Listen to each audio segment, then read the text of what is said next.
poursuivons notre cheminement et rencontrons une notion qui, chez vous, est une notion très importante, qui est la notion de vicariance. En français, la vicariance, c'est l'idée de remplacer. Alors, peut-être peut-on définir la vicariance telle que vous l'entendez, telle que vous l'avez appliquée à votre domaine de recherche. Oui, alors j'ai fait ce livre, La Vicariance, après le livre sur la simplexité dont nous reparlerons peut-être, mais j'ai voulu, dans ce livre, reprendre un concept qui n'est pas nouveau.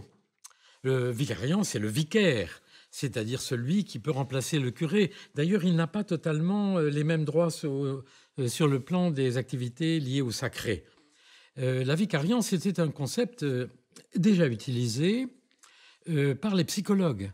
En particulier, en France, il y avait une très grande école de psychologie différentielle, c'est-à-dire de l'étude dans notre cerveau et dans nos comportements, dans nos relations, des différences des différences individuelles, du fait que chacun d'entre nous est différent des autres et que nous avons chacun des façons très différentes de résoudre le même problème ou de se comporter.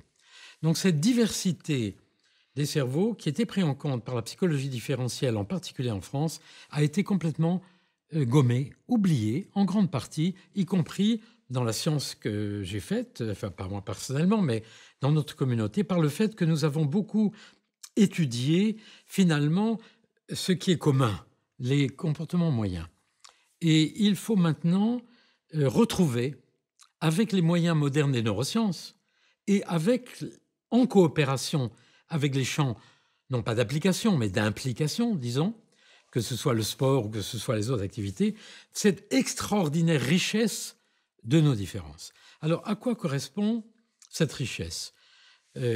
Cette richesse correspond à la capacité qu'a notre cerveau de résoudre un problème soit par des moyens automatiques. L'enfant, par exemple, si on lui montre 5 objets alignés, et qu'on lui montre 5 objets suivant une ligne plus longue, on lui demande quel est là où il y a le plus, il va dire c'est le plus long.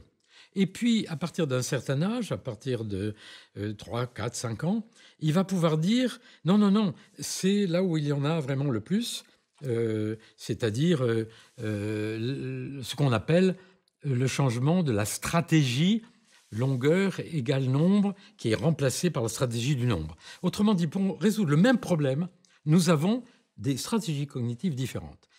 C'est vrai pour la plupart de nos activités. Mais nous avons aussi une autre capacité qui est de remplacer, lorsque notre cerveau est lésé, ou lorsque nous avons une fatigue dans un système, ou lorsque, par hasard, nous pensons qu'une façon de résoudre un problème sportif ou de faire un geste n'est pas la bonne, notre cerveau a la capacité de construire avec d'autres réseaux au sein de son fonctionnement la même fonction avec d'autres mécanismes. C'est donc ce qu'on appelle la vicariance fonctionnelle, c'est-à-dire la capacité de substituer en quelque sorte un mécanisme à un autre pour faire la même chose. C'est une des sources merveilleuses de notre diversité. Alors, c'est un concept qui est très riche si on l'applique au jeu et à l'activité sportive. Là, vous y avez fait référence. Mais ça permet aussi peut-être d'expliquer autrement l'innovation dont on a parlé tout à l'heure, la création de nouveaux gestes. Cette vicariance, c'est finalement un concept qui est très fécond dans des domaines très différents. Voilà, exactement. C'est-à-dire que je pense que cette capacité que nous avons, contrairement à certains animaux, notamment les animaux les plus primitifs, disons, de choisir finalement par quels processus mentaux ou physiques nous effectuons le même geste. Et en sport, je pense que ça doit être classique. Entre les différents sportifs, il doit y avoir une très grande diversité pour accomplir le même acte sportif. Cette richesse-là est aussi à la source de la créativité, de l'invention. Et nous parlions il y a un moment de l'art.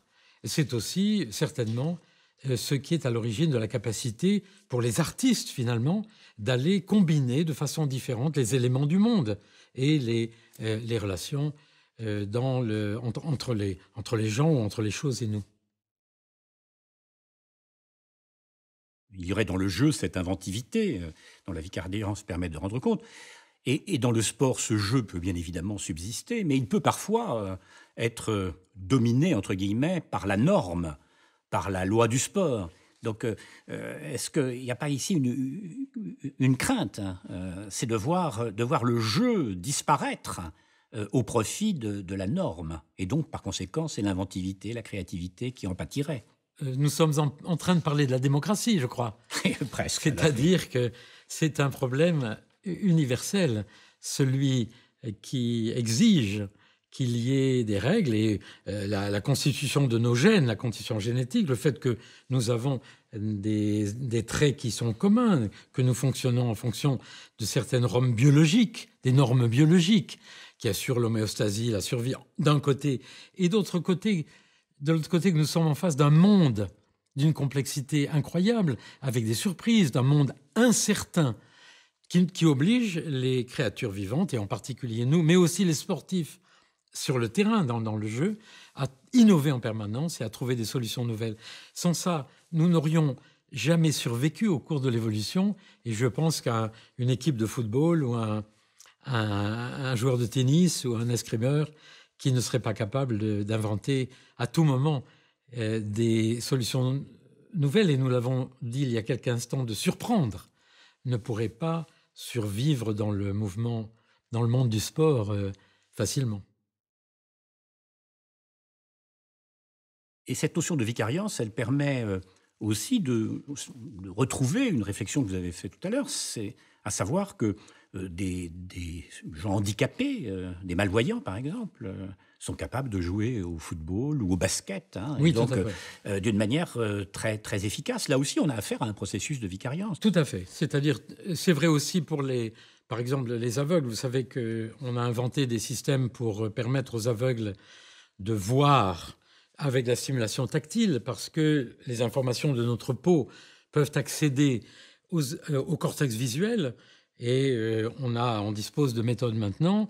Toutes les tentatives qui ont été faites pour substituer un sens à un autre, toutes les méthodes de rééducation aujourd'hui neurologique, toutes les méthodes d'apprentissage relèvent de ce principe de la vicariance. C'est aussi, d'ailleurs, dans le monde du travail, un domaine, un concept extrêmement important qui a été qui s'oppose, comme vous l'avez dit il y a un instant, à la question des normes. Vous savez que dans le domaine du travail, on oppose le travail prescrit et le travail réalisé, c'est-à-dire que dans le monde du travail, on a tendance, aujourd'hui en particulier, à normer à l'extrême les processus industriels sans tenir compte du fait que chacun des agents qui fait le travail, éventuellement, va pouvoir faire ce travail avec des méthodes, des concepts très différents. Il faut donc rétablir en quelque sorte cet équilibre entre l'initiative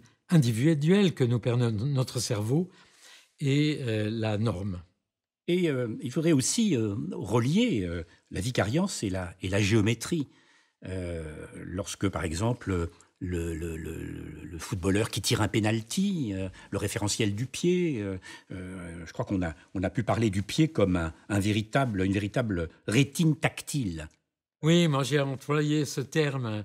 Je ne l'ai pas envoyé pour le buteur qui va marquer un penalty, enfin en tout cas on le lui souhaite, mais pour les questions de maintien de l'équilibre, parce que lorsque nous perdons le système vestibulaire, par exemple, qui est important pour nous maintenir l'équilibre, eh bien, nous pouvons substituer à ça, et à la vision d'ailleurs, la capacité que nous donne la plante des pieds, qui est dotée d'un très grand nombre de récepteurs tactiles, d'évaluer en quelque sorte notre équilibre et de l'évaluer en rapport avec ce qui nous sert de fil à plomb, qui est la gravité. Donc, effectivement, il y a là un exemple de vicariance sensorielle, comme celui que je donnais tout à l'heure avec les aveugles. C'est un concept, je crois, qu'il faut aujourd'hui remettre en quelque sorte à la mode du jour pour pouvoir tenir compte de la diversité. Et puis, il y a cette référence à la géométrie, de la même manière qu'il n'y a pas le temps, l'attention, l'intuition, la conscience, il n'y a pas l'espace. Donc peut-être la vicariance nous permet de comprendre la diversité des références spatiales, par exemple.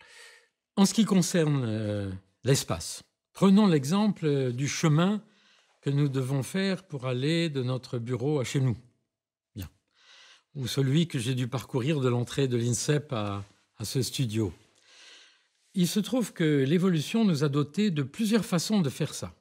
La première, c'est pour se rappeler ce chemin, pour moi éventuellement pour sortir de l'INSEP, je peux me rappeler les mouvements que j'ai faits. Je suis allé tout droit, j'ai franchi le poste de garde, j'ai rencontré Monsieur Pichery, nous avons marché, j'ai tourné à droite, etc.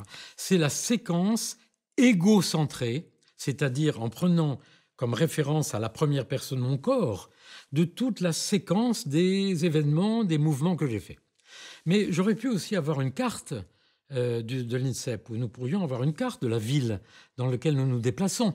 Et à ce moment-là, sans avoir besoin d'évoquer notre corps, notre cheminement, utiliser ce que nous appelons une stratégie allocentrée, c'est-à-dire indépendante de notre corps, cartographique, pour mémoriser. Et l'avantage, c'est que ça nous permet éventuellement de repartir par un autre chemin, c'est-à-dire de commencer à faire de la géométrie. Donc, l'existence de ces deux stratégies est un exemple aussi de vicariance, parce qu'au fond, nous avons le choix entre deux façons. Et ce que les neurosciences modernes ont montré, nous avons fait beaucoup d'expériences dans notre laboratoire à ce sujet, avec des patients, mais aussi avec de l'imagerie cérébrale. Et maintenant, on travaille avec les jeunes.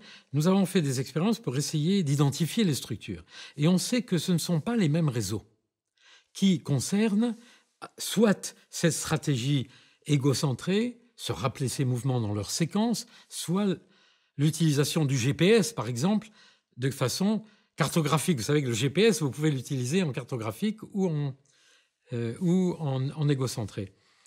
Et nous savons aussi maintenant, depuis peu de temps, que le cerveau gauche, celui du langage, le langage c'est séquentiel, est particulièrement impliqué dans les stratégies séquentielles pour se rappeler son chemin.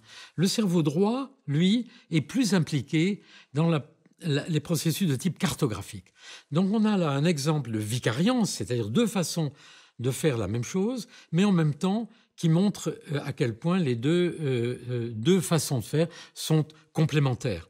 Et d'ailleurs, nous avons montré aussi récemment que dans les GPS, par exemple, mais aussi dans les villes virtuelles, on montre, vous l'avez peut-être remarqué maintenant, le trajet d'une façon oblique.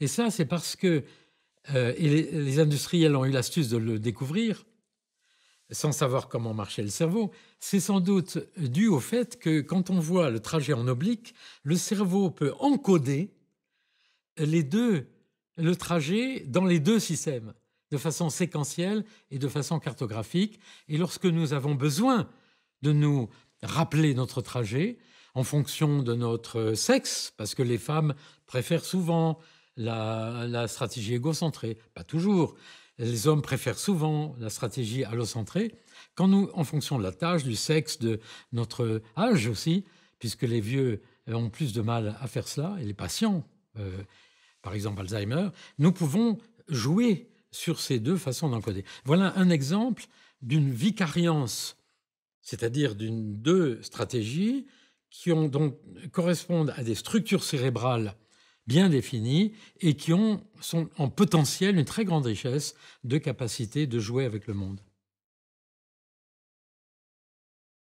Vous dites, nous attribuons au monde des propriétés qui dépendent de nos actes. Au fond, c'est ce que nous venons de dire.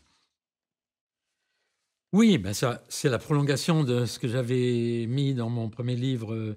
Le cerveau projette sur le monde ses hypothèses, c'est-à-dire que nous projetons des actions dans le monde, nous projetons des sentiments, nous projetons, et en fonction de nos intentions, nos actions, nous allons interpréter finalement dans le monde les éléments qui nous concernent. Et vous savez, il y a une découverte récente des neurosciences qui est quand même très curieuse. Je vais dire des chiffres qui sont des caricatures, n'est-ce pas ? Nous avons une porte d'entrée unique dans le cerveau. qui s'appelle le thalamus. C'est-à-dire même un sportif qui est là au milieu du terrain de rugby, de football, de basket, etc., dans un monde complexe où il se passe beaucoup de choses, ses sens lui disent plein de choses, eh bien, tout ça entre dans le cerveau par le thalamus, porte d'entrée. Eh bien, et ensuite, l'information est envoyée au cortex et à toutes les structures du cerveau. Eh bien, nous pensons, ou en tout cas la communauté des neurosciences pense que cette porte d'entrée n'envoie au cortex que très très peu d'informations. L'essentiel de ce qu'il envoie au cerveau vient du cerveau lui-même. C'est-à-dire que ce que nous faisons, même en ce moment, où vous avez peut-être, sûrement, l'impression que vous m'écoutez, c'est de temps en temps d'aller chercher dans le monde des informations. Et en réalité, notre cerveau, et nous revenons un peu à ce que nous avons dit tout à l'heure, simule le monde, crée des scénarios et va plus loin, et je voudrais employer le mot d'émulation. Le cerveau est un véritable émulateur de réalité, un très très grand, d'où les hallucinations par exemple. Effectivement, nous créons des mondes, et de temps en temps, nous allons, comme le skieur qui descend aux Jeux Olympiques, vérifier finalement, choisir quelques éléments qui nous intéressent à un moment donné. Et nous retrouvons, on l'a évoqué tout à l'heure, cette notion de double, de dédoublement. Donc quand on parle de vicariance, on parle aussi d'avatar. Vous dites par exemple que le schéma corporel est un personnage simulé, comme s'il y avait... comment comprendre ici, reprenons cette notion de dédoublement à propos du schéma corporel, par exemple. Oui, si vous voulez, eh bien, je vais la reprendre à partir de ce sur quoi je travaille beaucoup en ce moment et qui me paraît être un des sujets modernes importants qui peut éventuellement intéresser le monde du sport, car je ne sais pas si aujourd'hui des avatars sont utilisés pour l'entraînement. Oui, donc nous avons dans notre cerveau un double de nous-mêmes qui est un véritable schéma du corps en acte et de ses relations avec les espaces. Et aujourd'hui, dans les technologies modernes, dans les mondes virtuels, dans les jeux virtuels, mais aussi dans certaines activités industrielles maintenant, l'homme crée des doubles de lui-même qui sont des avatars, c'est-à-dire des créatures qui sont après tout rien d'autre que des algorithmes d'informatique, qui sont des images, c'est des pixels. Mais il se trouve que dans ces jeux vidéo, nous avons maintenant des témoignages extraordinaires qui nous disent que les gens se projettent vraiment dans ces personnages. Je travaille actuellement avec une artiste qui s'appelle Claire Sistac, qui s'est immergée dans un jeu virtuel. Elle a fait un avatar qui a tout perdu, elle a fait une quasi-dépression. Elle a ensuite fait un deuxième avatar qui a tout gagné, elle est sortie de la dépression, et aujourd'hui même, ou peu après ce jeu, quand elle voyait l'image de cet avatar, elle en ressentait une certaine tristesse. Ça veut dire qu'elle s'était complètement projetée. C'est-à-dire que le double n'est plus seulement là, il est aussi aujourd'hui dans les mondes virtuels. Alors, ceci est utilisé aujourd'hui. Par exemple, en psychiatrie ou dans certaines méthodes de rééducation, on emploie ces avatars pour permettre à des patients, par exemple, de retrouver leur conscience de soi. Donc, c'est extrêmement intéressant qu'il puisse y avoir une correspondance entre le double que nous avons dans notre tête et ces doubles. Dans l'industrie, on voit maintenant apparaître des ateliers aussi dans lesquels on apprend. Par exemple, dans l'EDF, nos amis de l'EDF ont déjà essayé depuis longtemps d'utiliser des avatars dans des centrales nucléaires virtuelles, par exemple, puisqu'on ne peut pas faire balader les gens dans les centrales facilement, pour qu'ils puissent apprendre. Et peut-être que cette utilisation des avatars pourrait être plus générale qu'on ne le croit, et même peut-être un jour intéresser, peut-être c'est déjà le cas, le monde du sport pour que les sportifs, qu'ils soient à l'école ou qu'ils soient dans des sports de haut niveau, puissent apprendre des gestes par l'intermédiaire de ce double sorti de leur corps, en quelque sorte, dans le monde virtuel. Cette chose-là a aujourd'hui en même temps un versant négatif, comme toujours, c'est-à-dire que beaucoup de gens, et surtout des jeunes aujourd'hui, passent beaucoup de temps avec leurs avatars dans des mondes virtuels. Il y a donc un risque de quitter le monde réel et d'entrer dans ces personnages virtuels. Et là, il y a un problème sur lequel il faut qu'on soit très vigilant. On comprend que les avatars puissent favoriser l'apprentissage, par exemple dans l'activité sportive, mais est-ce que ça ne risque pas aussi de nous dispenser de la motricité elle-même? Est-ce que par l'imagination, on ne finira pas par éprouver les mêmes sensations que le sprinter ou que le surfeur sur la vague hawaïenne? Eh bien justement, il se trouve qu'au Collège de France, en ce moment, puisqu'on peut aussi parler pas seulement du sens du mouvement 1996, mais de ce qui se passe en ce moment, nous avons une expérience avec des collègues du monde des images, du monde de la communication et des laboratoires de Laval, les laboratoires qui font de l'informatique. Nous avons une expérience sur un avatar volant. C'est-à-dire qu'une caméra prend une image de moi dans mon dos et dans un casque de réalité virtuelle, je vois un double de moi en train de voler, comme on le fait dans le rêve, dans un paysage virtuel. L'originalité de ce dispositif est que c'est mon corps qui règle et contrôle le mouvement de l'avatar. Et ça n'est pas seulement dans les jeux vidéo où ça est implémenté actuellement, mais c'est aussi dans certaines applications psychiatriques que maintenant, grâce au développement des technologies, on peut avoir son propre corps dans le monde virtuel qui est, comme vous le mentionnez, contrôlé par son vrai corps.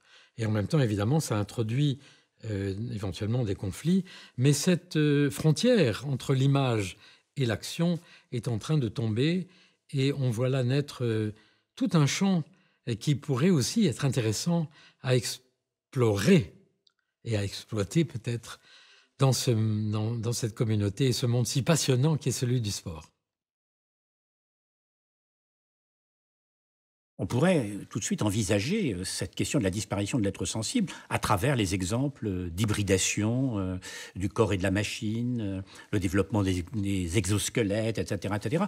Ce qui pose une question d'ailleurs même dans le cadre du sport. Hein. Peut-être verra-t-on se systématiser l'intervention d'êtres hybrides de ce genre, qui ne sont plus à proprement parler des êtres sensibles. Nous n'allons pas parler ensemble du transhumanisme, puisque c'est comme ça qu'on appelle aujourd'hui le fait qu'on peut substituer beaucoup d'équipements, pas seulement électroniques, mais mécaniques, à l'homme. Et je travaille beaucoup avec les roboticiens depuis maintenant pas mal d'années sur ces questions-là, et notamment autour de robots humanoïdes. Non, le problème, c'est que la disparition de l'homme sensible, elle a déjà eu lieu. Elle a déjà eu lieu d'une certaine façon par la domination d'un certain nombre de modèles rationnels, normés, du fonctionnement de la société, du fonctionnement du travail, et par une espèce d'hégémonie et d'exagération des normes abstraites par rapport justement au corps sensible, à l'émotion, à tous les sujets que nous avons abordés. Donc d'une certaine façon, par l'industrialisation, par l'informatisation, etc., la chose a été faite. Le problème aujourd'hui est éventuellement de retrouver l'homme sensible, de retrouver le rôle de l'émotion dans la décision par rapport à un homme rationnel. La question des équipements est un petit peu d'une autre nature. Il y a une partie de cette utilisation des prothèses, disons, orthèses, etc., qui est un progrès extraordinaire. Les travaux que fait José Sahel à l'Institut de la Vision pour donner des rétines artificielles aux patients qui voient mal, les travaux auxquels nous avons participé dans un programme européen pour avoir non pas simplement un implant cochléaire, mais un implant vestibulaire qui permet de retrouver les fonctions d'équilibre et aussi l'orientation dans l'espace.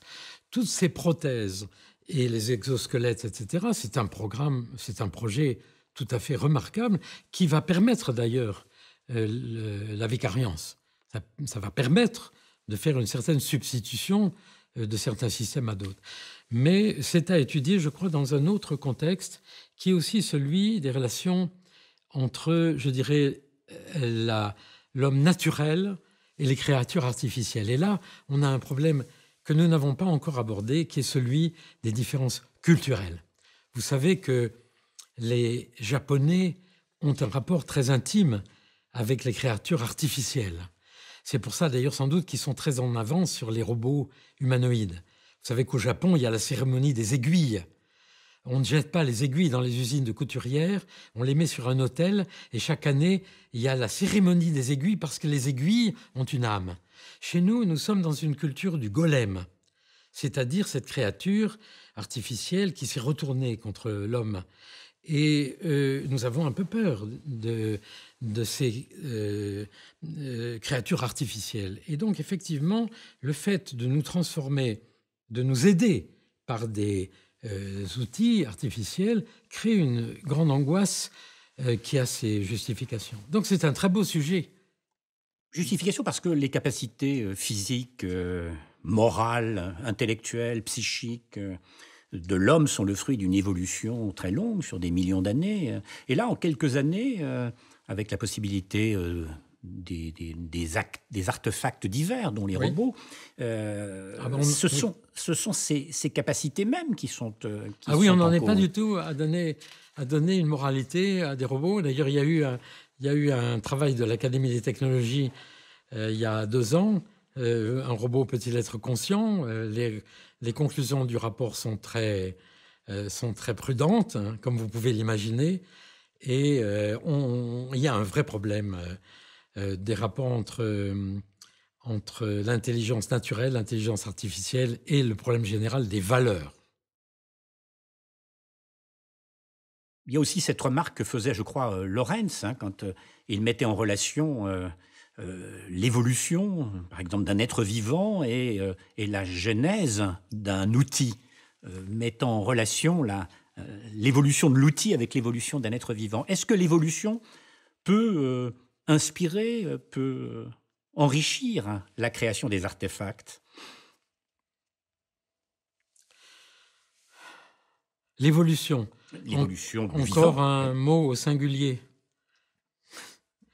Disons les processus évolutifs qui conduisent ce chemin complexe, indéterminé, riche de surprises. Non finalisé, riche de surprises que nous appelons de ce terme unique l'évolution. Les processus évolutifs, visiblement, inventent les objets techniques.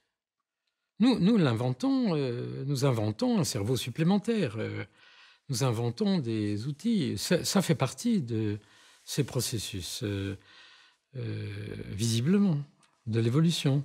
L'araignée, déjà, avait inventé des façons extraordinaires de construire ses toiles.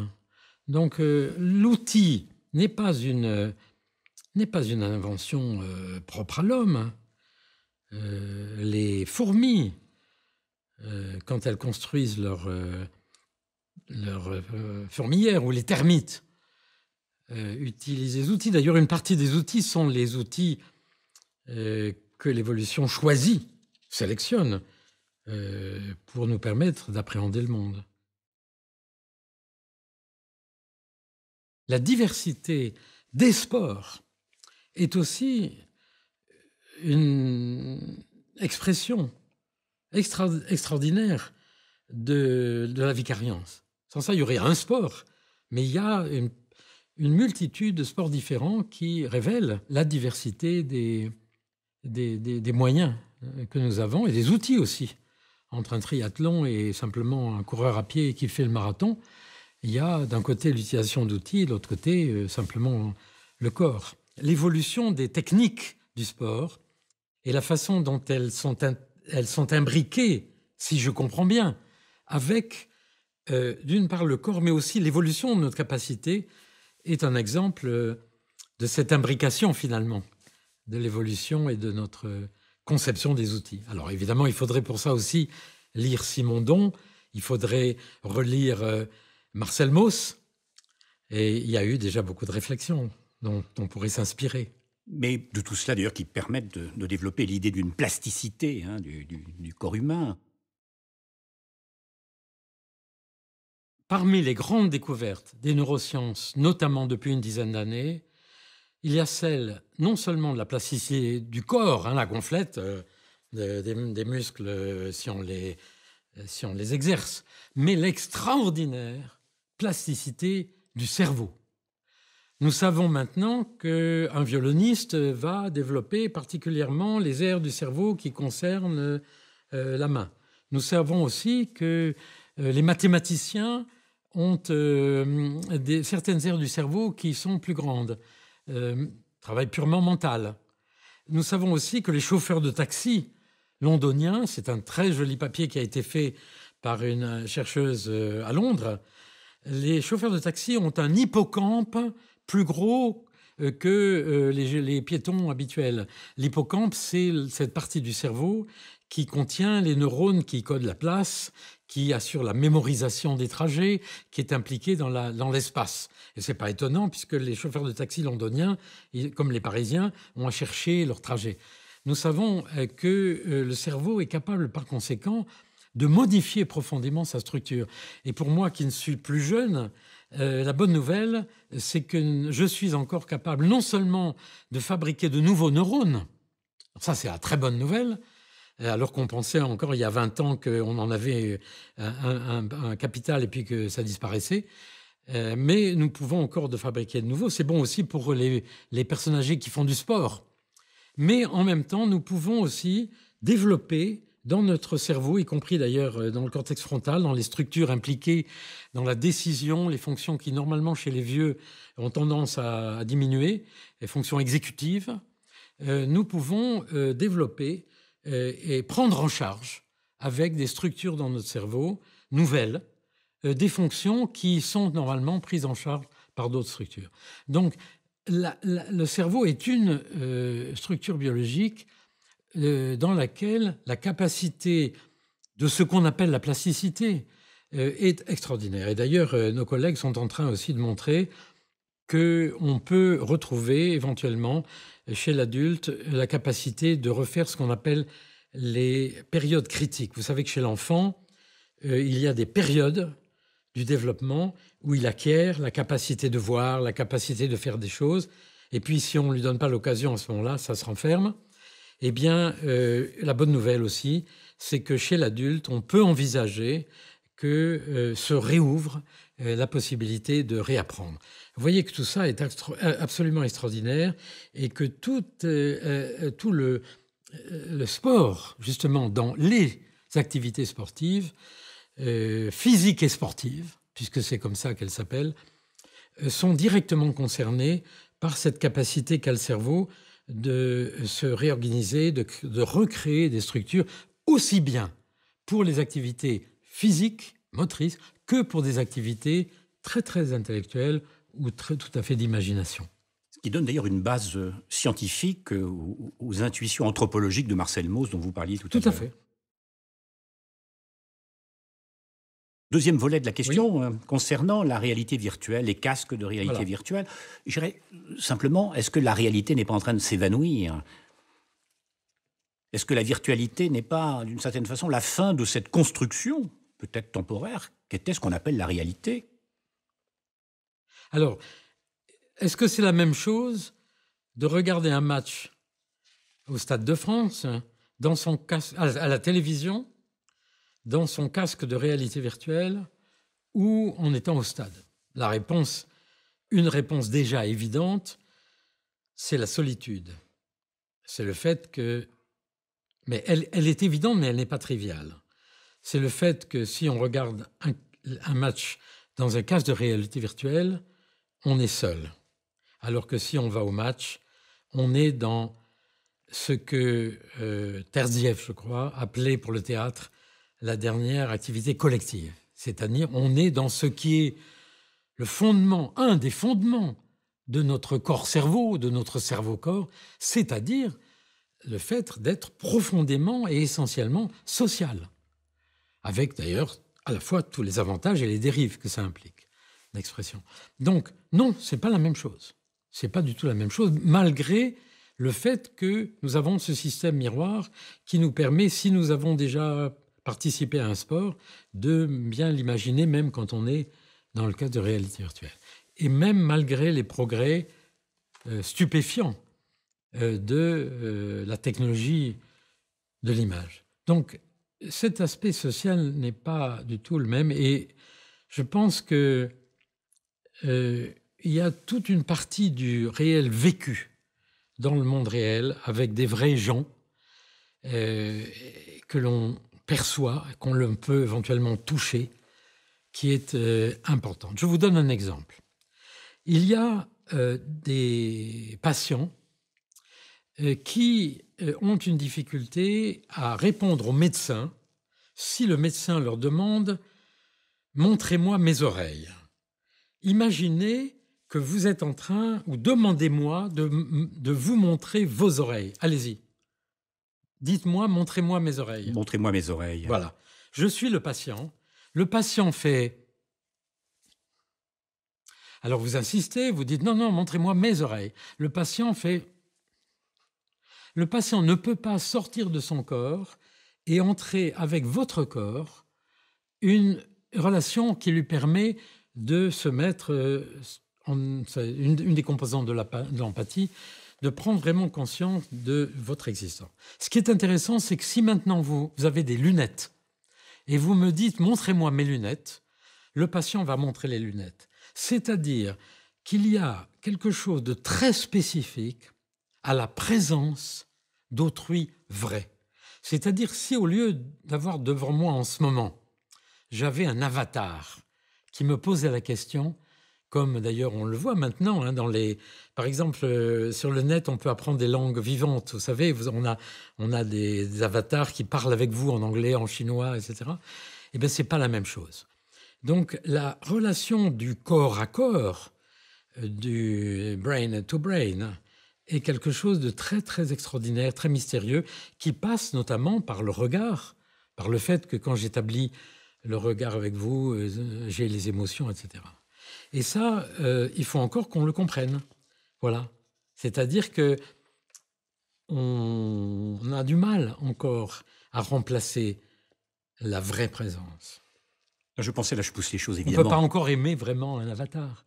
Oui, mais vous savez, on pourrait retrouver les vieilles thèses de Berkeley sur l'immatérialisme, sur le solipsisme. Au fond, on ne sort jamais véritablement de son univers mental. Alors peut-être que la virtualité serait la confirmation. Au fond, on ne sort jamais de cet univers virtuel.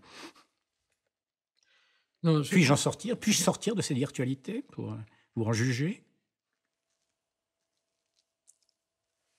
Non, je poserai plutôt la question à l'envers. C'est-à-dire, comment se fait-il qu'une certaine façon de vivre et un certain nombre d'usages des artefacts risquent de tuer ce qui est fondamental en nous, qui est l'intersubjectivité. Vous savez, les enfants de Ceausescu, ces enfants qui ont été privés de contact avec leur mère ou avec leurs parents et qui avaient perdu complètement leur notion de leur identité. C'est des enfants à qui on avait dénié justement ce qui était le fondement de leur existence, qui est l'intersubjectivité. Donc, si vous voulez bien, je renverserai et c'est ça qui est aujourd'hui un des enjeux des mondes numériques, comme on dit, des big data, et qui vont faire qu'on va éventuellement vivre dans ce monde. Donc l'équilibre entre les deux est à maintenir. Et je crois que dans l'entraînement, dans l'éducation des enfants, quand Charpak a voulu réintégrer à l'enseignement de la physique le fait d'avoir la main à la pâte, il a cherché cet équilibre entre la théorie pure des équations de la physique et le corps à corps du sujet avec la matière, en réintégrant ce contact. Et je pense que c'est ce que font certainement aussi les entraîneurs et les enseignants qui sont des professeurs dans le domaine du sport. Vous savez, rappelez-vous qu'Einstein disait je me promène à cheval sur mes photons. Et Poincaré disait percevoir un point dans l'espace, c'est imaginer le mouvement qu'on fait pour l'atteindre. Voilà. Donc c'est cet équilibre entre le vécu et la théorie qu'il est difficile de maintenir, mais qu'il faut maintenir. Vous dites la chose suivante, d'ailleurs, qui est une phrase qui résume un peu ce que vous avez dit, qui en tire un certain nombre de conséquences. Vous dites que l'imagerie médicale et motrice peut modifier le cerveau au même titre que l'expérience.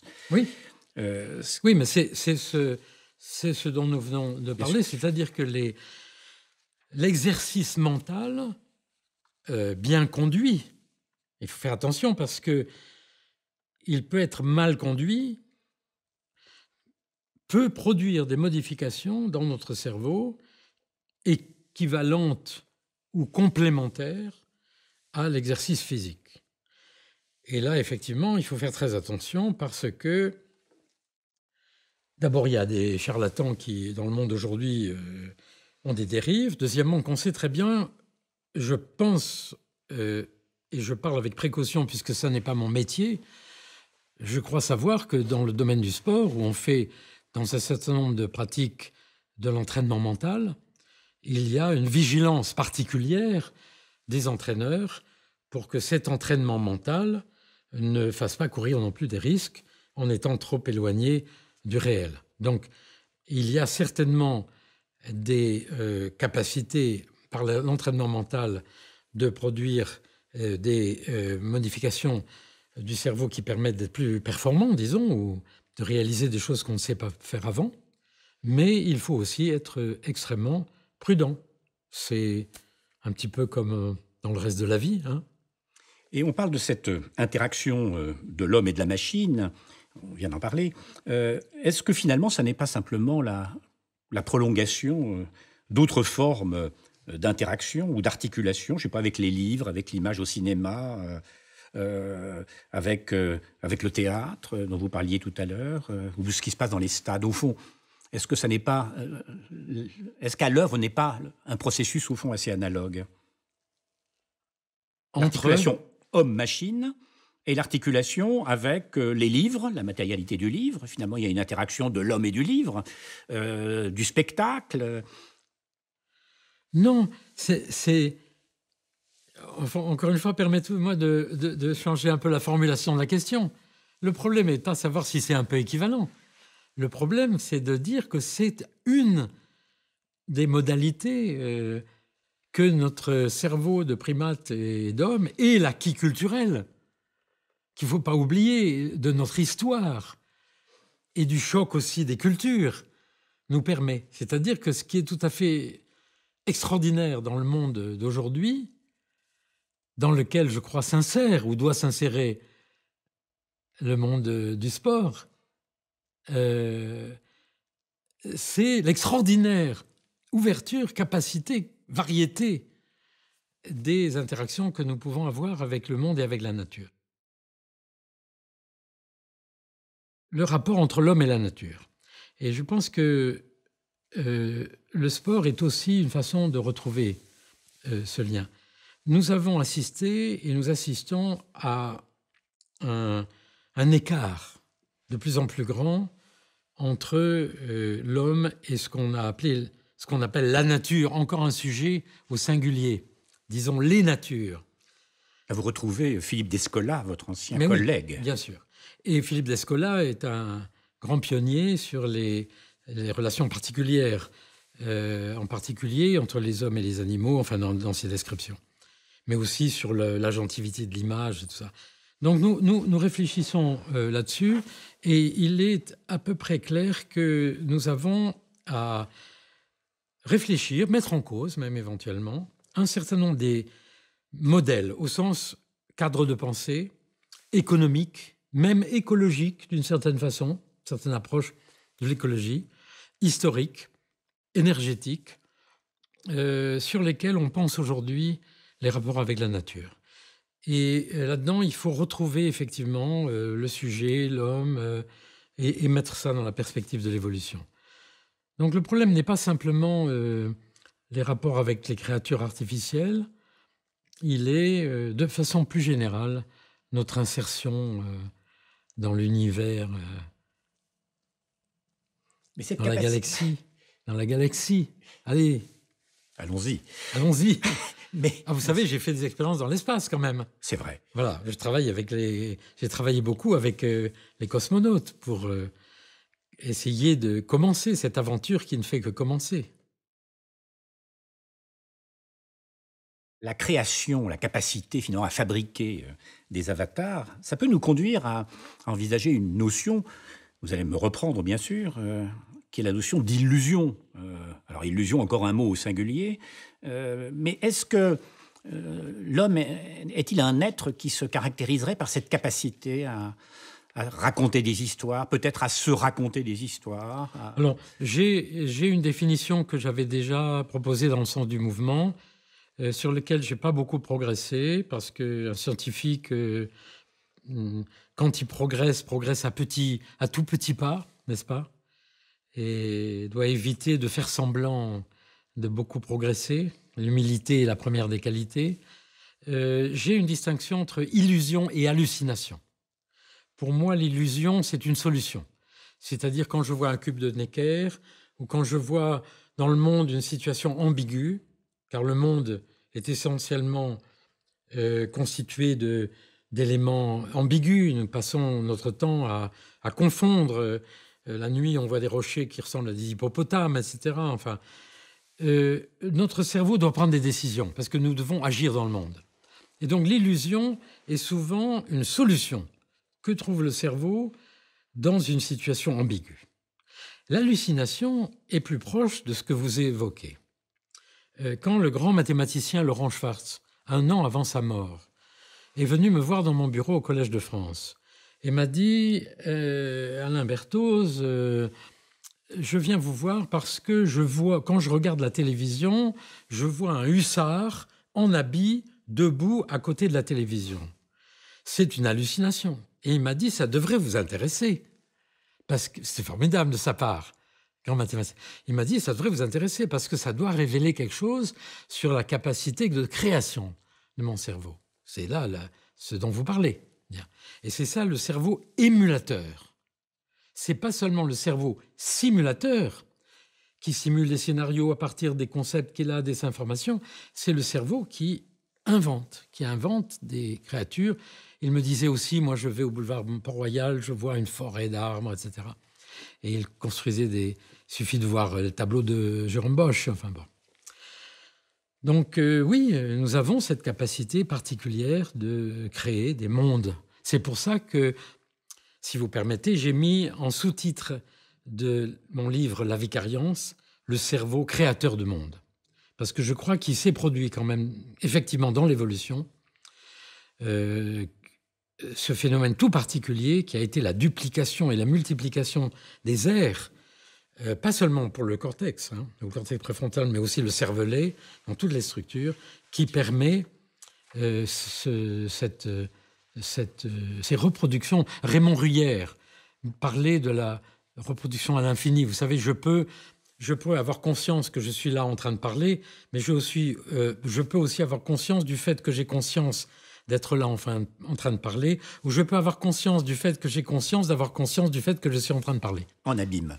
En abîme, voilà. Oui, ça, c'est un outil bien sûr, dont on nous a fait cadeau. C'est vrai, mais la tradition philosophique, quand on parle d'illusion, le mot d'ailleurs, l'étymologie du mot, c'est ce qui se joue de nous, au sens propre du terme. Est-ce que l'illusion, c'est aussi ce qu'on doit déjouer? Est-ce que, pour vous, il y a également cette nécessité, cette vigilance de déjouer ce qui se joue de nous? Non. Je pense que dans les hiérarchies, je vais faire le physiologiste. À des moments où la machine. Wissenschaft. Non, je pense que dans la hiérarchie des perceptions et du traitement des perceptions, il faut distinguer. Je pense que l'illusion peut être une solution dans une situation ambiguë.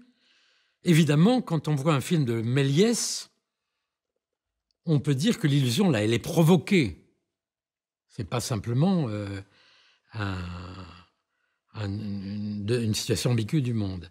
Mais dans une première étape, le cerveau doit résoudre le problème. Il ne supporte pas, parce qu'il projette sur le monde des hypothèses, il est là pour créer des actions, des actes, pour intervenir sur le monde, y survivre.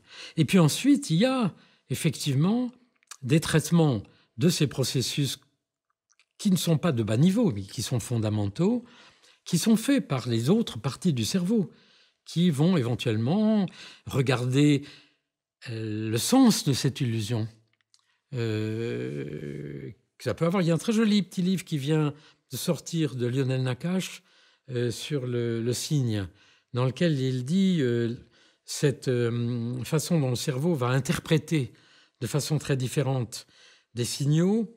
Il donne par exemple l'exemple, puisque nous avions envie de parler de la pensée chinoise, il était étudiant à San Francisco et il a vu sur le sol écrit en majuscule P-E-D-X-I-N-G, Ped-Xing.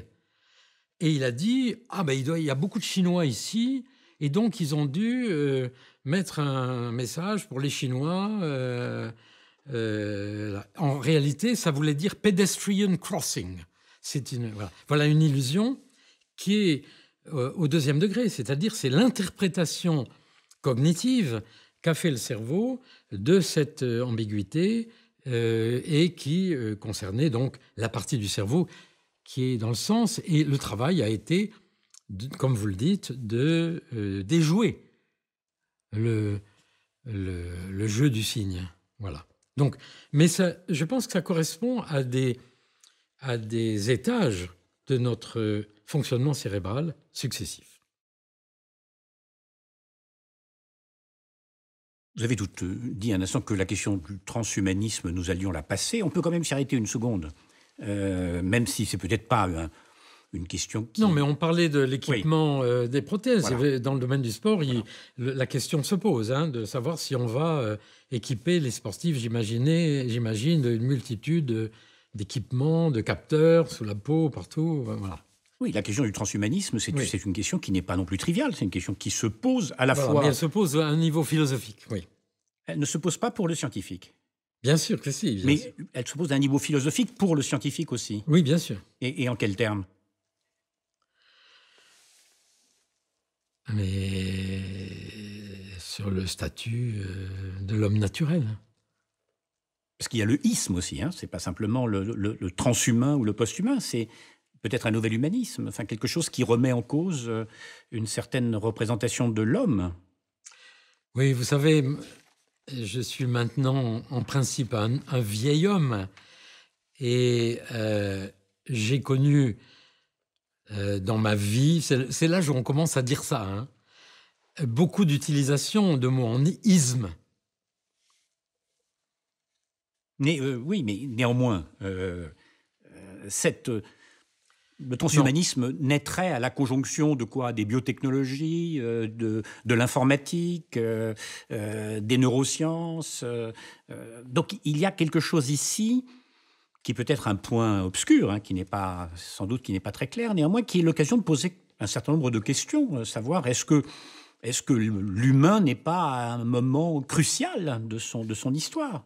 Moi, j'ai l'impression que c'est une question que les grands philosophes grecs se posaient déjà à l'époque.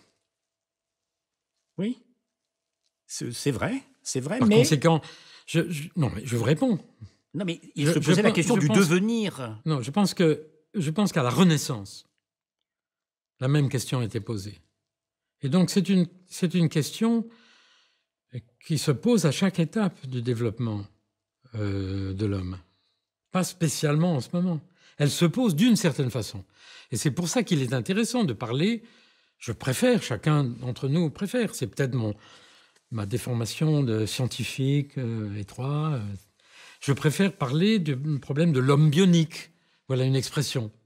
C'est-à-dire des relations que nous avons entre notre corps de chair, comme disait Merleau-Ponty, la chair, et ce corps fait d'artefacts, etc. Donc ça, c'est une façon plus modeste et à nouveau frais. De poser les questions. Comment et je dis c'est une question nouvelle, parce qu'elle ne se posait ni pour les Grecs, ni à la Renaissance. C'est pas simplement le devenir humain de l'homme.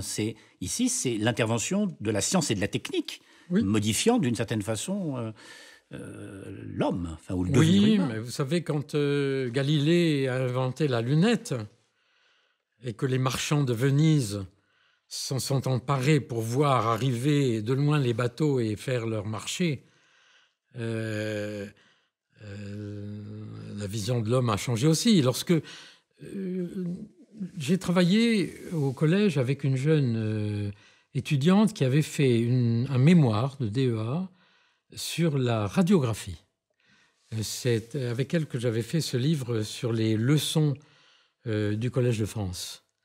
Et elle avait fait ce mémoire parce qu'elle m'avait dit, moi ça m'intéresse, parce que le fait d'inventer la radiographie, ça a changé complètement la vision de l'homme, la conception que l'homme avait de lui-même.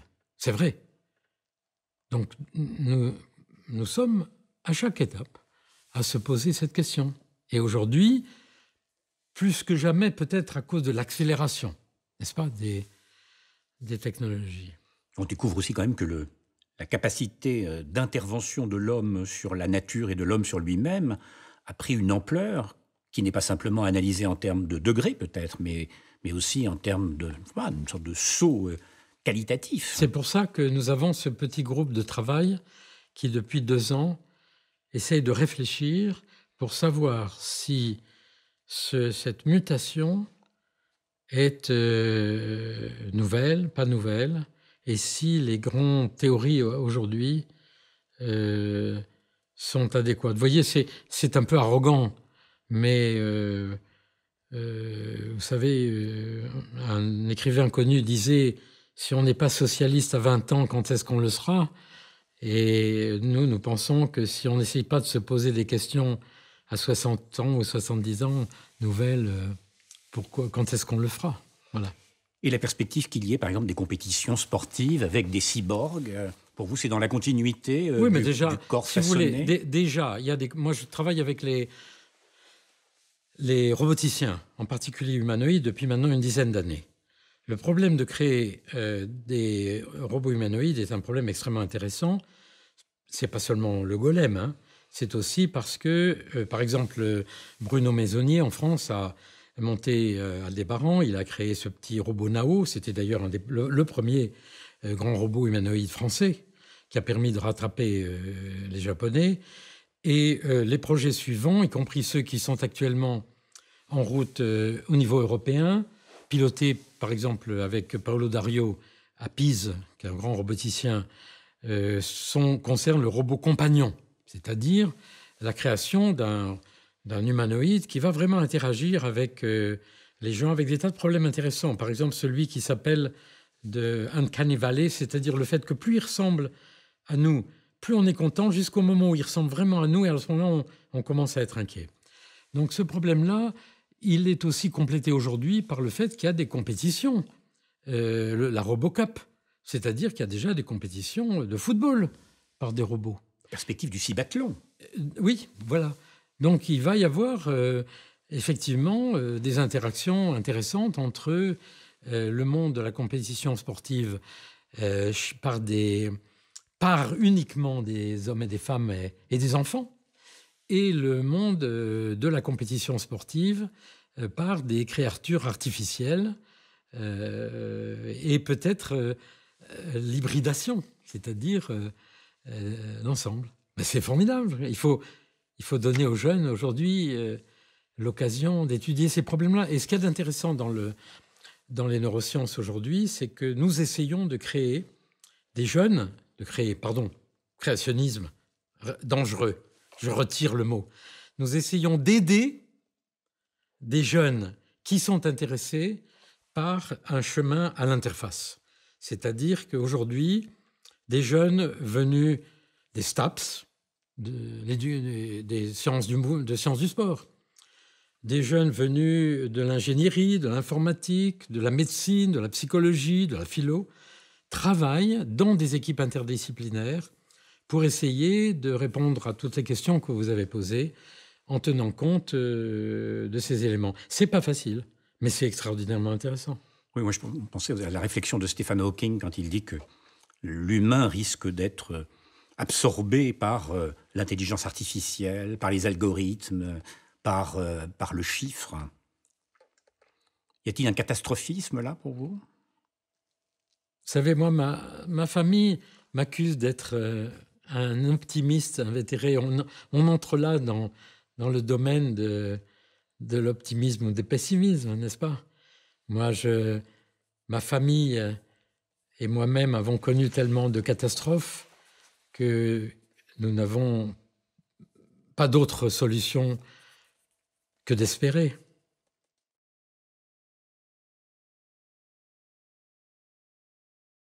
Nous allons sauter un peu là, du coq à l'âne, mais c'est toujours dans le prolongement de notre réflexion, envisager la question de la simplexité. Oui.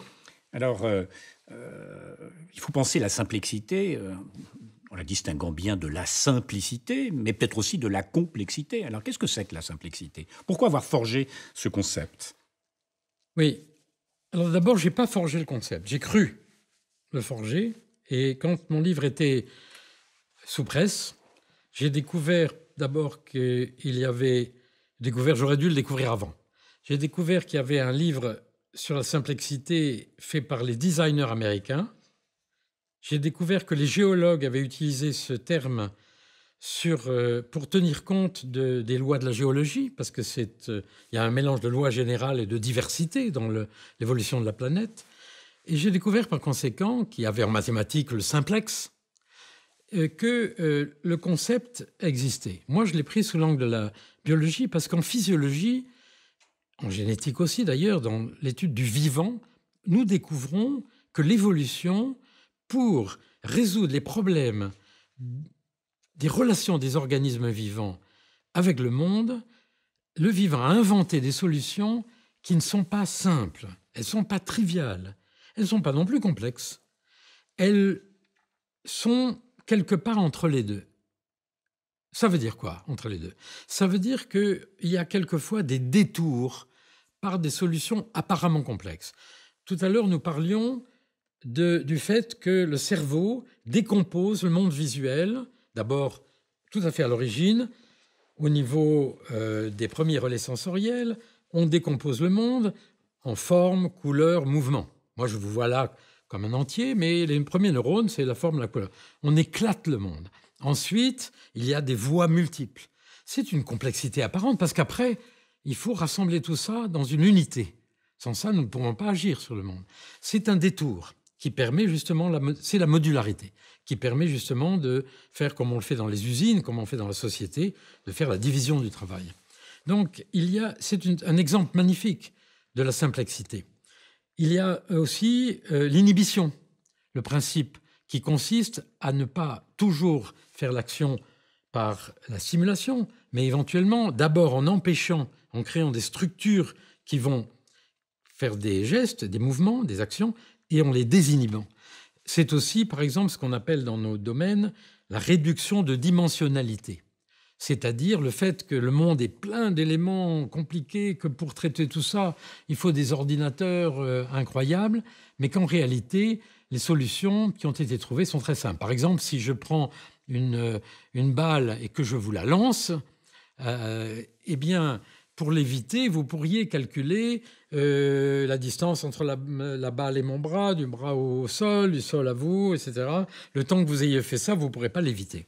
L'évolution nous a doté d'un petit module dans le cerveau, près du système visuel, qui mesure la surface de la balle, qui mesure la dilatation, qui fait le rapport entre les deux et qui mesure directement le temps jusqu'au contact. Combien de temps ça va prendre? C'est ce qui permet à l'oiseau, le goéland, qui doit fondre à 150 à l'heure sur le poisson qu'il a repéré, de retirer ses ailes pour ne pas les fracasser, juste à temps. S'il devait faire de la géométrie et faire des tas de calculs, il ne pourrait jamais le faire. Donc, il y a des processus comme ça qui ont été découverts par l'évolution et qui nous permettent de résoudre des problèmes d'une façon rapide, efficace, avec toute une série de mécanismes. La vicariance est un des mécanismes qui permettent aussi d'ailleurs de faire tout ça avec élégance, ce que nous appelons l'élégance. Ce qui est aussi appelé par nos amis, par les Chinois, le wu wei, c'est-à-dire agir sans effort, donner l'impression qu'on agit sans effort, faire le geste qui apparemment est si léger et qui en réalité obéit à ses lois. Quand vous envisagez la simplicité, vous l'envisagez à travers un certain nombre d'autres concepts. Vous en avez parlé, l'inhibition, mais aussi la modularité, etc., le détour. Et les lois du mouvement naturel. Les lois du mouvement le fait naturel. Que si je fais ça en ce moment, mon mouvement n'est pas du tout à vitesse constante, même si vous l'imaginez à vitesse constante. En réalité, je vais vite là où la courbure est faible et je vais lentement, je ralentis au virage. Cette loi, c'est une loi universelle qui vaut pour la main, pour le doigt, pour la langue, pour les yeux et pour quand je marche sur une plage. Ce sont des lois universelles qui ont été trouvées, qui sont ni simples ni complexes. Et aujourd'hui, il se trouve, je ne sais pas très bien pourquoi, mais ça révèle une crise, que je suis invité par des managers, par des communautés très, très variées, qui sont en face de cette complexité du monde et qui cherchent éventuellement des solutions pour essayer de réduire la complexité. Et donc, il y a aussi un très, très joli travail de coopération sur ce sujet. Et la simplicité qui enrichit aussi, par exemple, les réflexions sur le processus attentionnel. Comment penser ce processus attentionnel? Je ne parlerai pas de l'attention au singulier, vous n'aimez pas le singulier. Les processus attentionnels. Oui, mais vous savez qu'il y a une multitude de processus attentionnels. L'attention divisée, l'attention... voilà. Donc, nous avons aussi, comme pour la mémoire, comme pour la vision, au cours de l'évolution, il y a une division du travail des différents processus de l'attention. Et là, c'est la même chose, c'est-à-dire que l'évolution a divisé la nécessité que nous avons de focaliser l'analyse que notre cerveau fait du monde dans différents aspects. En reprenant l'exemple du rugby, vous me pardonnez, mais c'est parce qu'en ce moment, ça m'intéresse, le fameux demi d'ouverture, là. C'est le 9, c'est ça, je crois. Eh bien, il est obligé de faire attention à la fois à l'endroit où est le ballon dans tout ce monde de talons, là, pour savoir où il va. En même temps, il est obligé de regarder où sont les gars qui sont autour du pack, donc dans l'espace qui est un peu plus large que Et en même temps, il est obligé de garder son attention ouverte sur l'ensemble du terrain. C'est-à-dire qu'il est il a une attention divisée, partagée, sur ces différents espaces d'action. Donc nous pensons actuellement, et c'est là-dessus que je travaille avec le mathématicien Daniel Benquin, que pour traiter ces différents espaces, le cerveau utilise des géométries différentes, des géométries non euclidiennes d'ailleurs, exactement comme quand on essaye de se rappeler soit son mouvement dans Paris, soit son mouvement, soit ses gestes ici. Donc l'attention divisée, c'est un exemple d'un processus qui est apparemment complexe, mais qui, par la division de ces modules dans le cerveau, qui traitent ces différents espaces, permet au demi de mêlée, éventuellement, de faire la bonne passe là où il faut, ou parfois, de ne pas passer la balle où il faut. Et inversement, est très intéressant aussi ce que Stanislas Dehaene appelle, je ne sais pas lui qui l'a baptisé d'ailleurs, les processus de cécité inattentionnelle. Oui, bien sûr, oui, puisque... mais ça, il fait référence. Il fait référence. À des travaux notamment de Kevin Horrigan et de nombreux chercheurs américains, mais aussi de Kevin Horrigan, psychologue français, qui est un très grand pionnier de cette question, sur le fait que nous prélevons très très peu des choses et des événements dans l'espace, ce qui rejoint ce que je vous ai dit tout à l'heure sur le thalamus. Et Kevin avait fait comme nos amis américains d'ailleurs, un très joli film dans lequel on voyait passer un singe et les gens ne s'apercevaient pas du singe qui passait. Mais il y a aussi d'autres processus qui sont extrêmement intéressants sur le fait que nous sommes capables éventuellement de complètement bloquer la perception du champ visuel. Donc là aussi, si vous voulez, on peut retourner l'argument. C'est-à-dire qu'on peut appeler ça un déficit attentionnel, c'est ça que vous avez... Cécité inattentionnelle. Cécité. Je crois que c'est le terme qu'il utilise. Non, enfin, je me trompe peut-être. Et moi, je retournerai volontiers l'argument, puisque vous m'en donnez l'occasion. La science est faite d'opinions différentes, en disant que c'est une remarquable invention de l'évolution de nous avoir permis d'éliminer un certain nombre d'éléments dans le monde qui ne sont pas pertinents par rapport à l'action qu'on veut faire. Et comme tous les mécanismes, et comme toutes les découvertes scientifiques, ce mécanisme peut être appelé un déficit ou peut être considéré comme un avantage. Mais si nous devions en permanence prendre en compte la totalité de ce qui se passe autour de nous, nous ne pourrions jamais agir. Donc, percevoir, agir, et c'est sans doute une des grandes qualités des grands sportifs, et c'est sans doute aussi une des grandes qualités qu'on apprend quand on est un jeune et qu'on pratique les sports, qui est précisément de devenir, je dirais, aveugle à ce qui n'est pas pertinent. Alors évidemment, en face de ça, il y a la pathologie. Moi, je travaille actuellement à l'Institut de la Vision sur les personnes qui ont ce qu'on appelle des rétinopathies pigmentaires, avec le professeur Safran dans l'Institut du professeur Sahel, c'est-à-dire les gens qui n'ont pas de vision périphérique, ce qui s'oppose aux personnes qui ont une dégénérescence maculaire et qui n'ont donc que la périphérie. Et on voit là à quel point le fait de ne pas pouvoir percevoir du tout le monde est un handicap.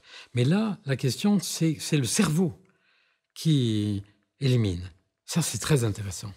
Et vous concevez d'ailleurs la simplexité comme anticipation perceptive. Oui, mais c'est-à-dire que l'idée que l'évolution a construit ces processus apparemment complexes et que j'appelle simplexes, y compris ces déficits ou ces blocages de l'attention, sont presque toujours au service de l'efficacité, de la capacité de résoudre les problèmes de nos rapports avec l'environnement vite et de façon efficace. Parce qu'il faut aller vite. Pour survivre, c'est 150 millisecondes. Ce n'est pas le temps de notre conversation. Et vous avez même... J'espère qu'on va survivre quand même. Enfin. J'espère aussi. Bon. Inventé une sorte de mot-valise, la persaction. Oui, mais c'est un mot valise. Voilà, c'est ça, oui. Bien, vous l'avez dit, c'est un mot. C'est pour manifester le fait au sens de manifeste, pour manifester le fait qu'il n'est plus possible de distinguer perception et action. Il n'est plus possible de faire des laboratoires d'études de la vision, de la perception tactile, de l'audition seul. Et que aujourd'hui, le vrai défi, c'est finalement de changer de point de vue, de repartir des intentions du sujet, de l'acte voulu, et de comprendre comment le cerveau combine les informations sensorielles en fonction de ses projets, finalement, de ses plans. Et la découverte des neurones miroirs est un très bel exemple. On pourrait s'interroger aussi dans la simplexité sur la coopération des sens. Par exemple, les joueurs de tennis, comment le son et la vue peuvent se combiner. Ça, c'est une chose qui est peu connue et qui est intéressante à illustrer. Oui, mais là on revient... vous voyez, dans notre conversation, nous changeons, c'est merveilleux, mais on change de niveau d'explication, de niveau de complexité. Hein, on passe de mécanismes assez élémentaires à des mécanismes très, très complexes et culturels. Et c'est tout à fait merveilleux. Là, donc je précise, nous revenons éventuellement à certains mécanismes simplexes, trouvés par l'évolution, qui permettent de mettre en relation des sens qui ne fonctionnent pas avec des échelles temporelles différentes. Alors, sans prendre l'exemple du tennis, prenons l'exemple de l'oiseau. Lorsque je vois un oiseau ou un chat qui fait miaou, par exemple, miaou. Si je fais ça devant vous, mais si je suis à 50 mètres, la vision à la vitesse de la lumière, c'est-à-dire instantanément, vous dit que ma bouche a fait miaou. Mais il faut un certain temps, en raison de la vitesse du trajet sonore, qui est de quelques centaines de mètres par seconde, il faut un certain temps pour que le son arrive à votre oreille. Et il se trouve que l'évolution a permis, dans le jeu entre le colliculus inférieur, qui est cette partie du cerveau qui reçoit la carte des informations acoustiques, et le colliculus supérieur, qui est dans le fond du cerveau la carte qui reçoit les informations visuelles et qui est tellement utile pour Barthez et attraper les pénaltys. Entre ces deux structures, l'évolution a introduit un retard dans la transmission de l'information de la partie visuelle à la partie acoustique. Ce qui fait que les informations arrivent en même temps. C'est un peu ce que les ingénieurs font lorsqu'ils font des lignes à retard qui permettent justement dans le temps de faire que deux informations qui sont véhiculées à des vitesses différentes arrivent en même temps. C'est formidable.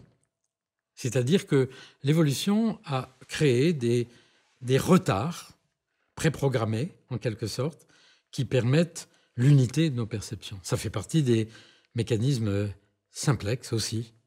C'est pas évident, c'est pas trivial, c'est pas très compliqué, puisqu'on peut le faire avec des mécanismes neuronaux finalement très subtils, mais qu'on peut comprendre.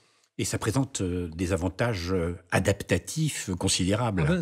Non, c'est pas seulement des avantages adaptatifs, c'est-à-dire qu'on ne survit pas si on n'a pas ça. Les espèces qui n'ont pas fait ça ont disparu. On ne peut même pas les... Et les gens qui n'arrivent pas à faire ça sont malheureux, malades. Et il y a un certain nombre d'ailleurs de problèmes dans l'exécution des gestes, même complexes, comme ceux qu'on rencontre dans le sport, dans la capture de balles, de trajectoires, etc., qui impliquent cette mise en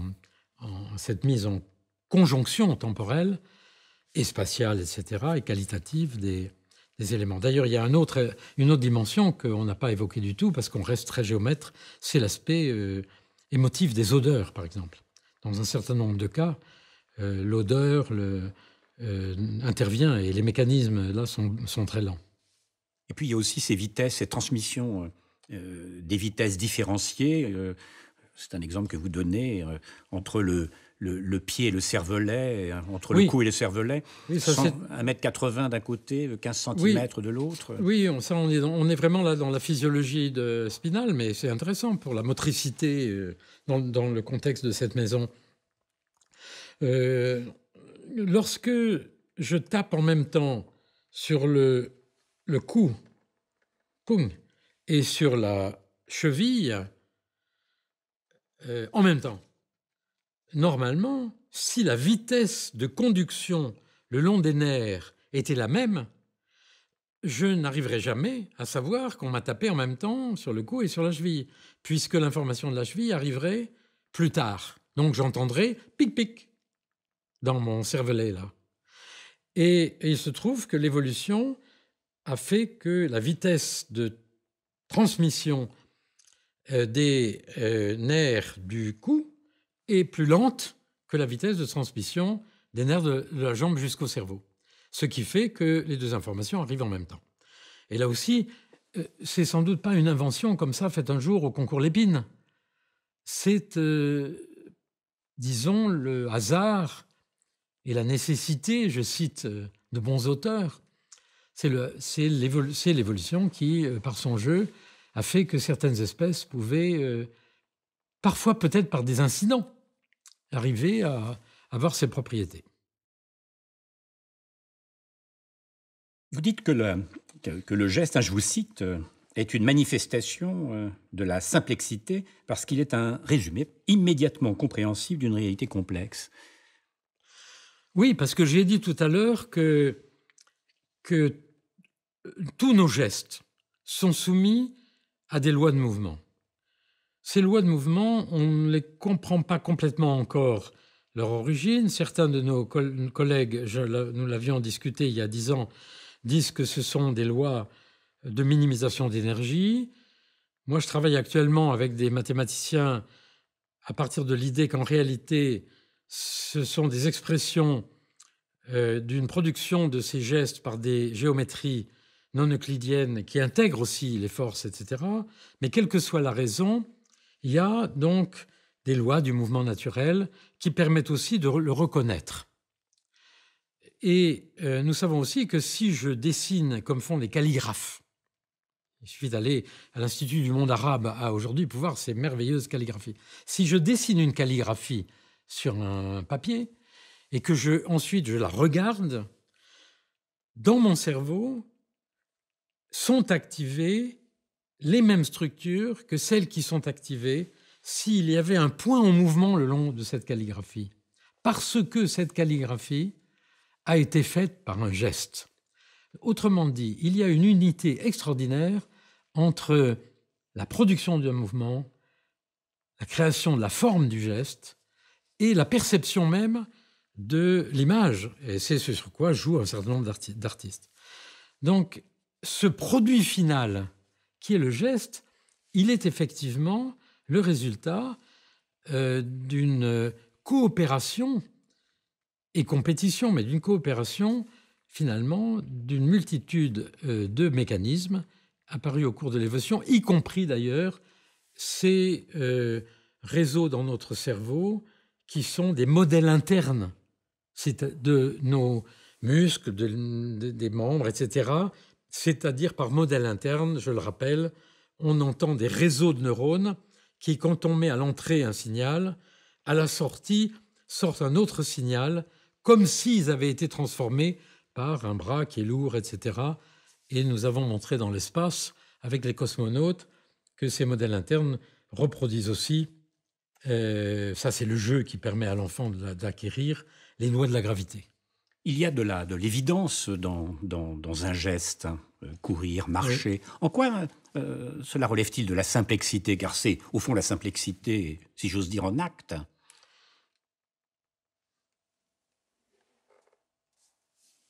C'est ce que j'ai mal expliqué encore. Qu'est-ce que c'est que l'évidence? Encore un beau mot singulier.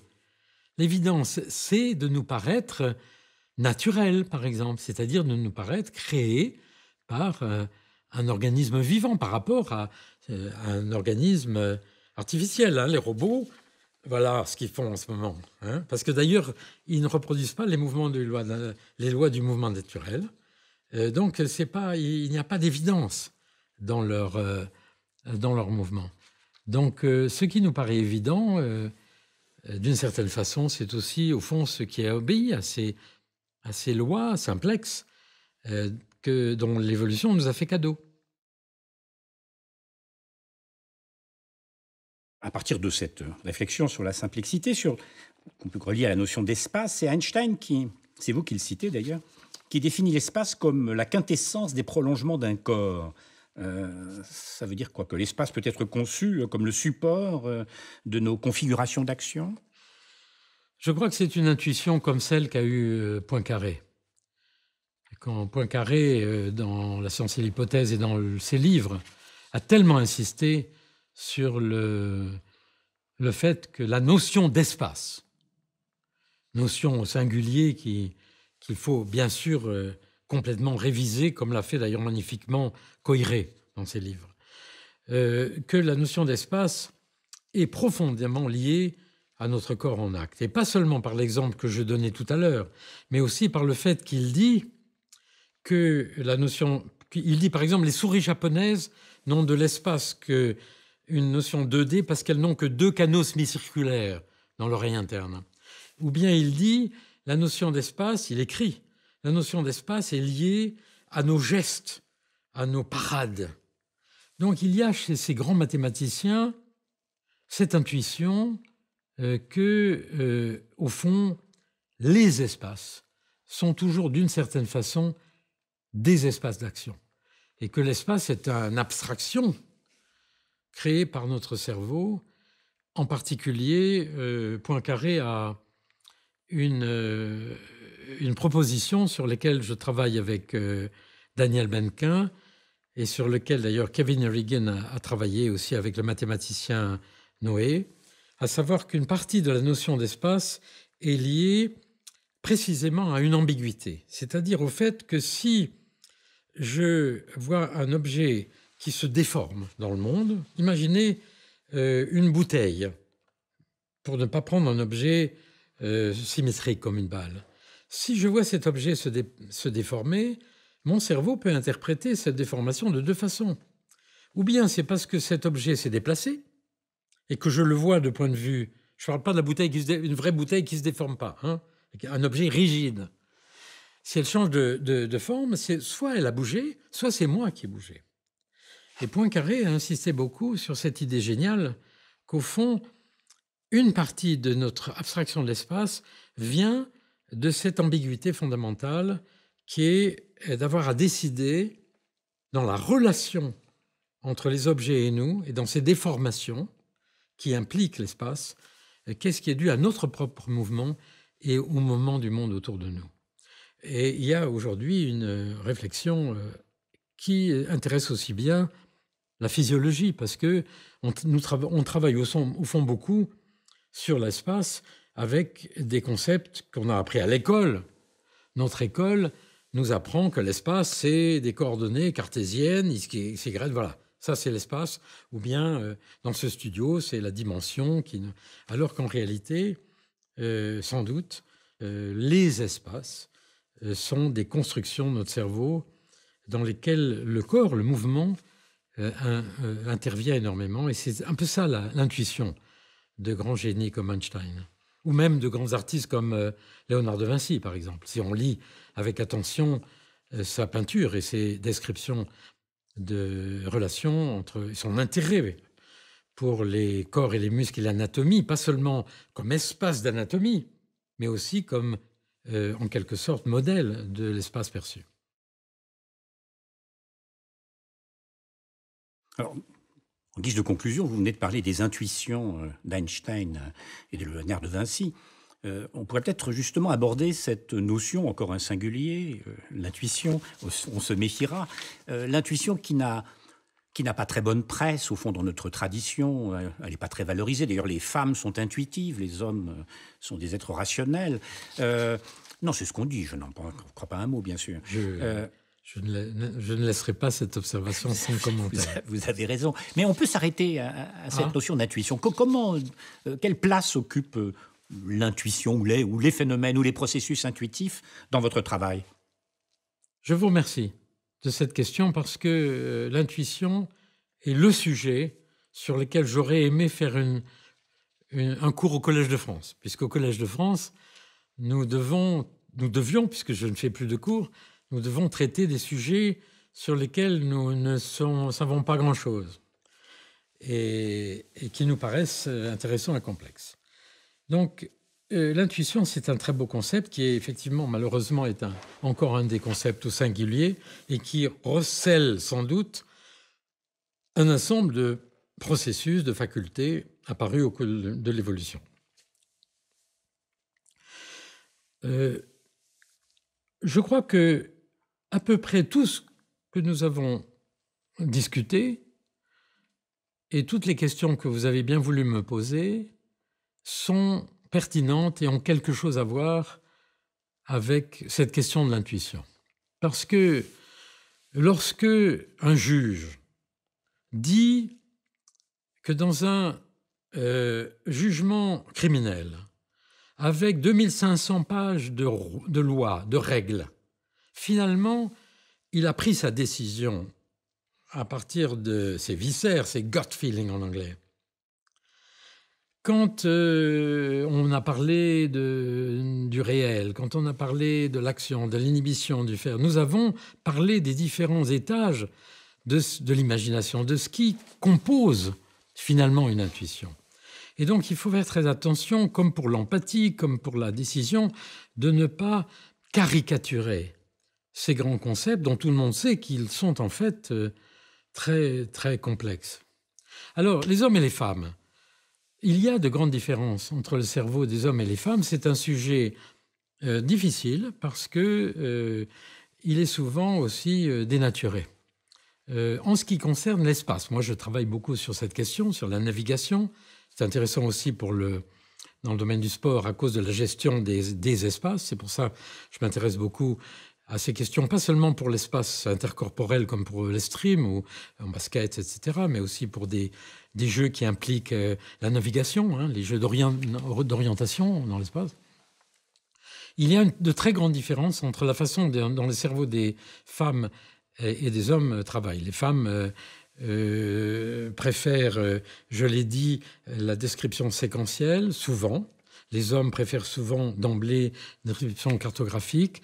Les femmes, par contre, peuvent prendre en compte dans l'espace beaucoup mieux que nous, les hommes, des aspects multiples, une multitude de tâches à faire ou d'éléments, etc. Bon. Donc il y a des différences anatomiques. Et puis il y a entre les hommes et les femmes, en ce qui concerne l'espace, des différences importantes sur en ce qui concerne les estrogènes et la testostérone. Ça veut dire quoi? Ça veut dire que la même activité spatiale chez une femme à différents moments du mois, du cycle menstruel, elles ne répondent pas de la même façon. C'est parce que les estrogènes qui influent sur les différentes parties du cerveau qui sont impliquées dans le traitement de l'espace, jouent à 2 degrés divers. Et chez nous, les hommes, c'est le matin et le soir, et l'été et l'hiver, et dans les fluctuations de la testostérone. Et autrement dit, il y a des différences qui ne sont pas seulement anatomiques, physiologiques, mais aussi dans ces grands principes modulateurs. Voilà.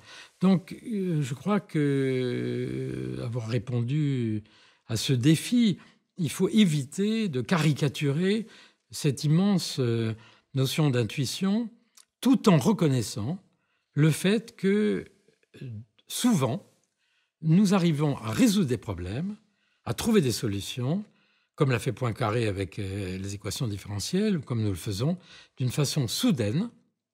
Et moi, j'ai donné l'exemple du fait que je pouvais résoudre le problème de l'intersection d'un hyperboloïde et d'un paraboloïde quand j'étais en taupe, pas du tout comme faisaient mes copains qui écrivaient des équations, parce que j'étais nul en maths, mais avec des points cycliques qui me permettaient de résoudre le problème très rapidement, parce que j'utilisais ce qu'on peut appeler une intuition, mais qui en fait était au fond un processus vicariant, c'est-à-dire une aptitude que j'avais de résoudre un problème, pas forcément de la façon dont il est posé. Et je pense qu'une partie de ce qu'on appelle intuition, c'est aussi la capacité de découvrir quelque chose par soudainement la capacité, comme le montrent mes amis de psychologie de l'enfant, par exemple l'école d'Olivier Houdet ici à Paris, d'inhiber des stratégies cognitives que nous avons l'habitude d'employer pour tout d'un coup, par cette inhibition de l'habitude, laisser naître une autre solution dont notre cerveau créateur peut à ce moment-là faire plein emploi. Lorsque vous étiez élève en classe préparatoire, ce n'était pas la voie royale que d'utiliser cette démarche. Dans le sport non plus, le sport qui est totalement obnubilé par le rendement, la compétition, les résultats chiffrés au millième de seconde, l'intuition n'a peut-être pas la place qu'elle devrait avoir. Ah, moi je ne crois pas ça. Je crois justement que dans le dernier 10e de milliseconde, ce qui fait la différence, c'est justement l'émergence soudaine, peut-être, pour certains, dans certains cas, il faut être prudent, de quelque chose qui vient et qui n'était ni prévu, ni programmé, mais qui permet justement la botte de Nevers, là, ou sa nouvelle variation, son invention. Voilà, peut-être. Mais ça, c'est aux sportifs de parler, pas à moi, le physiologiste. Alors, on a abordé un certain nombre de notions, la décision, la complexité, tout ça sont des singuliers que maintenant nous avons compris qu'il faut mettre au pluriel. Comment vous articulez cela avec des considérations de type éthique ? Est-ce que c'est simplement un supplément d'âme, si j'ose dire, ou bien ça trouve assez naturellement sa place dans votre travail ? Non, moi je ne travaille pas spécifiquement sur ce qui est aujourd'hui un domaine important des neurosciences, qui est les neurosciences de l'éthique. Il y a des... Donc je ne fais pas d'expérimentation là-dessus, mais c'est un sujet sur lequel Jean-Pierre Changeux a d'ailleurs fait un livre sur ces questions. Il y a des travaux dans lesquels on utilise des paradigmes spécifiques. Par exemple, j'aime bien en citer un, vous êtes dans une cave, il y a la guerre, les soldats ennemis vont passer, vous avez un bébé, la maman a un bébé dans les bras, ce bébé commence à pleurer, elle a le choix, ou bien elle étouffe son bébé, et à ce moment-là, elle sauve les 20 personnes avec elle, ou bien elle laisse crier son bébé, et tout le monde est mort, etc. Et ce sont des questions qui sont apparemment surprenantes. On n'imagine pas les gens des neurosciences commencer à utiliser un paradigme comme ça. Eh bien, si. Et il y a des résultats intéressants qui montrent, dans ces prises de décision, même si elles ne peuvent pas être vécues, heureusement, des illustrations du rôle de certaines des parties du cerveau qui sont justement les arbitres et qui sont d'ailleurs toutes situées dans la partie frontale ou préfrontale du cerveau. Donc l'éthique aujourd'hui, c'est un des chapitres des neurosciences et c'est aussi bien sûr un des sujets que nous avons abordés à l'Institut d'études avancées de Paris avec Itzhak Fried et Greti Myrdal, la directrice, sur ce sujet de comprendre ces comportements de ces gens qui tuent des gens. Donc, ça fait partie de ça et c'est aussi, d'ailleurs,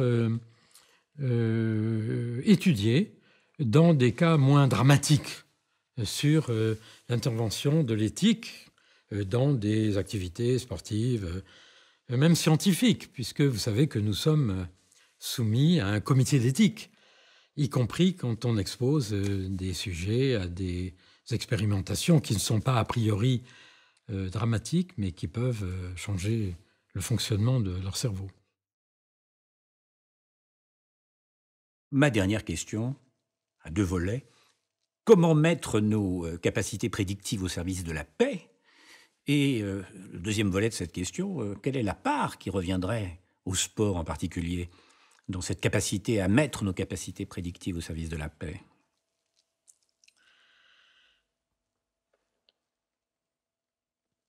Vous savez, je crois que ma génération a vraiment su apprécier, peut-être moins que la génération de nos parents, mais nous avons quand même su apprécier l'importance de votre question. Et mon souci est de savoir si mes enfants, qui sont plus des enfants d'ailleurs aujourd'hui, savent à quel point votre question est importante. C'est-à-dire, qu'est-ce que ça veut dire de vivre en paix et de pouvoir avoir des débats scientifiques, politiques, sur des questions même qui nous divisent, mais la paix. Donc votre question, elle est sérieuse, elle est trop sérieuse pour que nous l'abordions complètement maintenant. Il se trouve que je m'intéresse à la question des droits de l'homme. Je m'intéresse en particulier à un sujet particulier qui est celui de la façon dont on peut transformer des enfants en fanatiques dans une période de leur vie qui est comprise entre 7-8 ans et 13-14 ans, qui est l'âge où, depuis très longtemps dans l'histoire, on a capturé des enfants, et on le fait encore, on l'a fait en Ouganda, etc., pour en faire des tueurs, des fanatiques, etc. Et je pense qu'il y a là une période critique, biologique, cognitive, pour acquérir la pluralité de points de vue. La pluralité de points de vue. C'est aussi ce que fait le numéro 9, là. Il doit avoir une pluralité de points de vue. Mais là, il s'agit de la pluralité de points de vue et d'opinions morales, la tolérance. Donc, vous voyez, c'est des sujets qui sont liés On change d'espace. Bien. Donc, je m'intéresse à ça pour essayer d'obtenir une protection internationale de ces enfants au titre des droits de l'homme. Voilà un exemple d'un sujet. Avec des acquis, il y a des acquis scientifiques non, alors, qui sont... pour le moment, oui. Et c'est ça le sujet, puisque là, on est dans la fin de notre entrevue, donc on peut regarder aussi ce qui peut être étudié pour l'avenir, si vous voulez. Et là, c'est un sujet extraordinairement difficile qui va demander d'aborder les questions que nous avons discutées autour de cette question pour prouver qu'il s'agit bien d'une période critique, parce que l'idée, c'est que si c'est une période critique, à ce moment-là, il est très difficile de les faire changer d'avis après. Bon. C'est un exemple de sujet d'interface. J'en ai évoqué plusieurs autres. Est-ce que ces questions d'éthique sont importantes aussi dans les relations avec le sport? Ça n'est pas à moi de le dire. Je pense qu'il appartient aux sportifs, aux entraîneurs, aux gens qui consacrent leur vie à ce monde, de décider des rapports entre le sport et ces questions de la vie des hommes entre eux. D'autant plus qu'on sait que le sport, dans l'histoire, a pu être utilisé par des idéologies d'un côté ou de l'autre, et ça va continuer. Mais là-dessus, si vous voulez bien, ça va être donc le moment où peut-être venu pour que je devienne silencieux, puisque ça n'est pas à moi de trancher cette question, bien qu'elle soit fondamentale.